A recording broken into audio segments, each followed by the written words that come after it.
Linafanya kumbukumbu ya Mtakatifu Agnesi, bikira na shahidi. Tunasoma katika historia yake, yeye alilazimishwa kuabudu mungu wa uongo, atie ubani, amfukuzie ubani, ikiwa ni ishara ya kumwabudu. Agnesi anakataa kufanya hivyo. Pamoja na vitisho vingi na kumdhalilisha kwingi, Agnesi anakuwa tayari kufa akikataa kutenda dhambi. Na mfalme pamoja na askari wake wanapoona Agnesi haogopi, wanataka kumdhalilisha zaidi.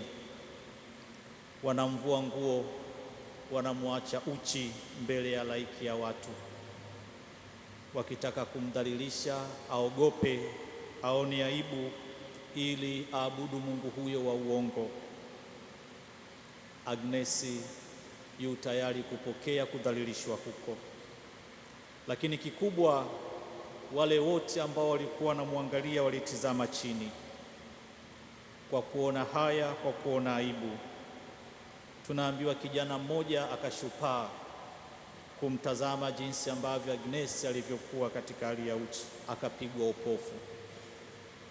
Tumeimba katika wimbo wa kwanza, Bwana ni nuru na mwongozi wangu, ni mwogope nani? Wale wote wasiokuwa na hofu, hakika Kristo anawapigania. Wale wote ambao watakuwa kusimama imara, wakawa tayari kuogopa kutenda dhambi, Kristo mwenyewe atawatetea.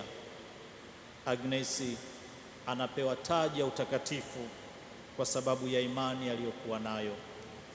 Tumwombe Mtakatifu Agnesi atuombee tuzidi kuwa imara katika imani yetu, ikiwa tayari tuweze kutoata maisha yetu, lakini kuweka ule uthabiti kweli kweli wa kuto kumdhalilisha Mungu kwa kuabudu miungu mingine ama kutenda dhambi.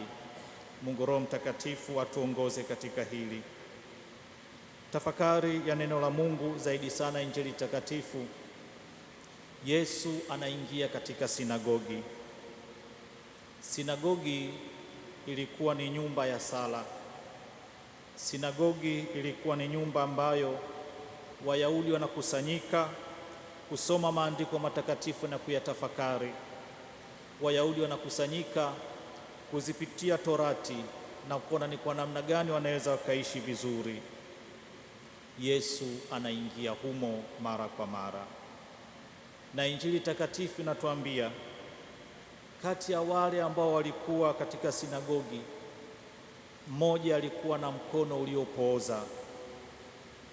Yesu anamwonea huruma, anamponya. Lakini tazama kilivyokuwa kitu cha ajabu. Waliokusanyika ndani ya sinagogi ni watu wenye imani, Mafarisayo, viongozi wa dini na waandishi. Wanakasirika, wanachukia kitendo cha Yesu kumponya huyu aliyekuwa amepooza mkono. Yaani wao wanachukia. Kwa fikra za haraka haraka tungetegemea wangefurahia, lakini wao wanachukia. Kumbe ni ule upinzani ambao Yesu anauweka kwa Mafarisayo. Wanashika Torati lakini kwa namna ya unafiki. Wanashika Torati lakini kwa namna ya kujionyesha. Na hivyo tunaona kwamba wanachukia tendo jema, tendo zuri wao wanalichukia.